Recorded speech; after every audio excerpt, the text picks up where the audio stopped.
For the Golden State Warriors, the 2024 NBA Draft is going to be yet another chance to show just how light years ahead they are of every other NBA franchise. You know, it's just about this time last year that the Dubs absolutely stole two players in the 2023 draft, and these are players that look like foundational pieces for Golden State's future. I'm talking, of course, about Brandon Podziemski, who was drafted at number 19, and Trayce Jackson-Davis, who was drafted at number 57. In a redraft, those guys would be lottery picks easily. So the question is, are the Warriors gonna do it again? I mean, come on, is there any question about it? Welcome everybody, my name is Troy and this is the Half Court Report. Be sure you click that thumbs up button and subscribe for some of the best NBA content that you're going to find on YouTube.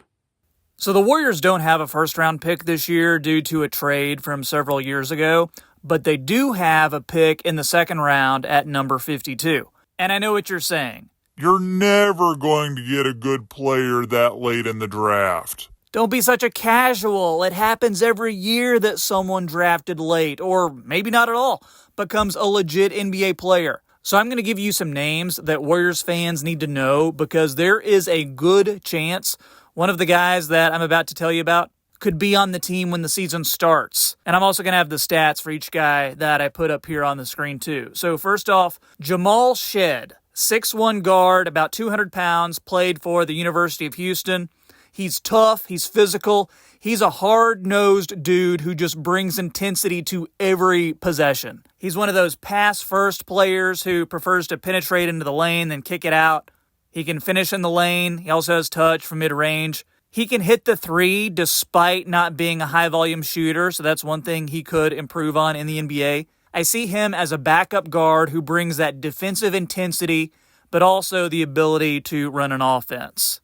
And about his defense, he is just elite in that area. He is a lockdown defender. So just all in all, good passer, unselfish point guard. I think Steve Kerr would see a lot of himself in Jamal Shead, and I see him as a guy who can come in, change the complexion of a game with his hustle, defense, and leadership. I think the fans would love him too.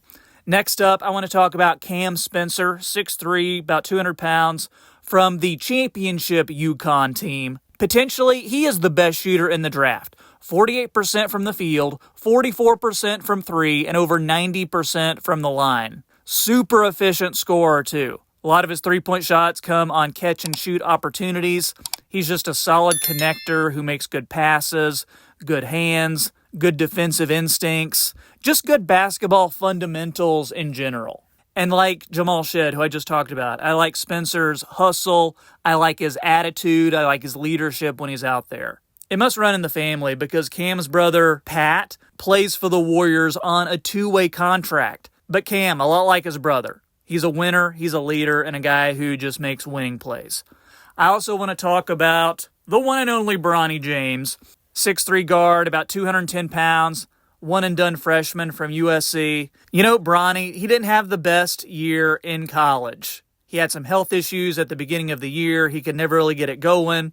But this guy does come in as a top high school player, so you're drafting him hoping he can recapture some of that magic that he had. But like his dad, he's fundamentally sound, good defensive instincts. You want him to hit the three better and just be a better shooter overall. But he does have that potential to become one of those 3-and-D players that every team wants.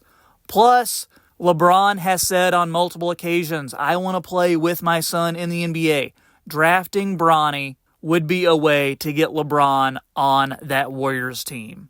And if that happens, it would be the biggest story in basketball next year. Next up, Oso Ighodaro, 6'10", 225-pound player from Marquette.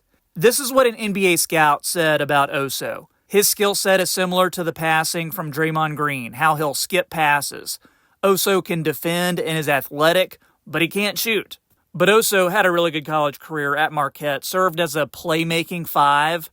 He's an effective defender. He guards both the perimeter and the interior. He's quick, he has size, he has mobility, high basketball IQ, sets strong screens, can serve as a lob threat. He's aggressive in running the floor and initiating fast breaks. So Oso could be a potential pick for the Warriors in the second round, with the rumors especially that Kevon Looney may be ending his time with the Warriors due to his contract and the Warriors just being so high above that luxury tax line. If that's the case, the Warriors would be wise to get another big man on a very cheap contract who could produce. Next up is Trenton Flowers. He's a 6'7" forward who played in Australia this past year. But like a lot of guys who make the jump from high school to the Australian League, they have a little bit of trouble. So you're hoping, like Bronny, can Trenton recapture some of his high school magic? Because he flashes the potential to be a fearless shot taker. He made about 36% of his threes this past year. So he's not without touch, but he's not a knockdown guy either. That's something he can improve on. But he makes flashy passes. He can be a guy who's a creator on your team down the line. Multi-positional defender if his fundamentals and strength improve. So he's a real boom or bust type of player. But just imagine if Pajimski hits, if Trace Jackson-Davis hits, and if you draft Trenton Flowers and he hits. You've already got Kuminga. That's a really solid core four right there. And finally, I want to talk about Antonio Reeves, 6'6", 190 pounds, out of the University of Kentucky. This would probably be my pick if he's still available when Golden State chooses. He's just a highly effective player, 51% from the field, almost 45% from three on nearly 6 attempts a game, and 86% from the line. Also, super good shooter, has nice footwork, does a good job getting his feet under him when he's ready to elevate for a jumper, creates open looks with his step back. He can just score reliably at 3 different levels. He's also able to absorb contact at the rim, has really good body control when getting to the hoop, and he can finish through contact. Reeves is a classic case of don't overthink it. The guy just has too much skill. He's too good not to have like an 8 to 10 year NBA career.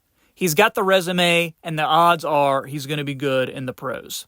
Guys, I need you to tell me in the comments who you want Golden State to take in the upcoming NBA draft. One guy who's not on the list because it would be really hard for the Warriors to get him, but it's Reed Sheppard. I see this guy as the new Steph Curry. The real Steph Curry with a 40-inch vertical. Okay, guys, I did a whole video on him. It's getting lots of views. People seem to love it, so make sure you check it out. Let me know what you think, and I will catch you next time on the Half Court Report.